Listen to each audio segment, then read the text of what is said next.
I'm Jasmine Eccles and I'm an independent Kaszazz consultant in Batemans Bay on the south coast of New South Wales. Today I would like to demonstrate a further feature of the Crop-a-Dile, which is now available from Kaszazz. The feature that I wanted to demonstrate today is the thickness or the number of papers you can punch at the same time with the Crop-a-Dile with ease. Now, we all like to do as much scrapbooking, card making or off the page projects as possible, but there are a lot of tasks that we need to do that are menial and time consuming. So today I wanted to show you that we can punch up to 13 white tags, which is thin cardboard, at a time. So instead of having to punch them one at a time or two or three at a time, we can now do up to 13. I'm just going to place it through. I have put a little dot where I want to punch my hole, and I'm using what I call the viewfinder, which is here, and I just squeeze and punch. I did have to use two hands, but it was a lot easier than having to do it separately.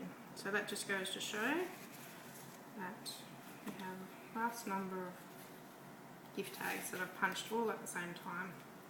Now the other thing that I'd like to show is I've created this card with a concertina fan, and I've set an eyelet into its base, and as you can see there are a number of layers. Now to create this fan there are actually 14 layers of pattern paper that I'll be punching through. So again, I've placed a dot where I want my hole to go.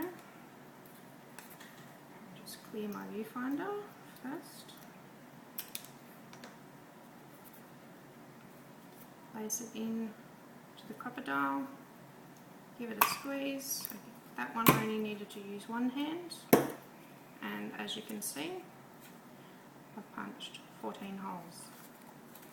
Now to set this eyelet, which is a 3/16, we simply place an eyelet into the fan, and coming up to the cubes, to set a 3/16 eyelet we need to use A and number 1 for a large eyelet.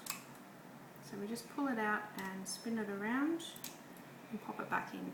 Now there is top and base for these cubes, so we need to place our eyelet in correctly, and I like to turn the Crop-a-Dile to myself to give it a squeeze, and so I know that I'm not squeezing too hard. And there's my eyelet set, and I fan my paper out. This is what it will look like on the card. Now finally, to finish the card off, I also would like to set an eyelet up to the top of my card. Up here, so again, just give it a squeeze. Very easy, especially when I've been punching it for multiple thicknesses. Now this is where previously I gave the hint of turning the Crop-a-Dile to you, so you can see that when you squeeze it, you're just watching that the flares just turn over, and so you have a nice clean finish on the front. So just to recap what I've shown you today is with the Crop-a-Dile, it's very easy to use, and you can punch a number of holes at the same time and through a lot of thicknesses, but always a bit of caution when you use it, and just common sense. If it feels like you're going to struggle with squeezing it, then just pull back a few layers. Thank you.